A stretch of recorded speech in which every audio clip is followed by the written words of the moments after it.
Le parage pour le confort et l'adhérence. Un bon parage est essentiel au confort et à la performance des vaches. Il faut commencer par évaluer les onglons afin d'identifier la zone à problème. Il est important de regarder comment la vache se déplace. Est-ce qu'elle supporte son poids de manière égale avec les deux pinces de chaque patte?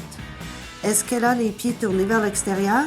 Y a-t-il des signes de blessure, de fissure, de lésion? Et enfin, y a-t-il des signes d'usure inégale sur la surface de frottement? Si une pince est plus usée, endommagée ou plus épaisse que l'autre, le parage doit commencer par cette pince-là avant de tailler la deuxième pince pour qu'elle corresponde à la première. Il faut travailler le dessous de l'onglon afin de commencer par tailler la paroi interne, les bords de chaque pince. Ensuite, il faut travailler peu à peu à la sole dans une forme concave en prenant soin de ne pas rendre la sole trop fine. Cette forme concave est très importante car elle a plusieurs fins fonctionnelles. Elle contribue à éviter que les pieds ne s'écartent pour supporter le poids et elle permet l'air de passer entre les pinces, ce qui empêche l'accumulation d'humidité. De plus, elle améliore l'adhérence de la vache sur la surface glissante. Après avoir travaillé sur le dessous de l'onglon, il faut laisser la vache poser son pied sur le sol. On peut raccourcir le bout de l'onglon à l'aide d'un burin et d'un marteau, une pince à onglon ou d'une mouleuse.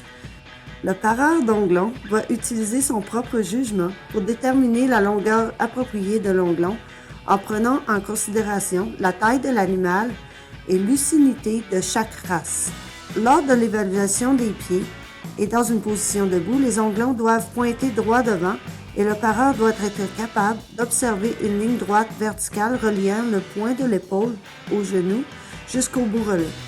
La majorité du poids doit se faire sur l'extérieur de la paroi, sur l'onglon et la paroi intérieure de l'onglon plus courte. Pour le parage des pieds arrière, il est important de savoir que la majorité du poids est porté par la pince externe et que la boiterie spécifique à cette pince est plus répandue.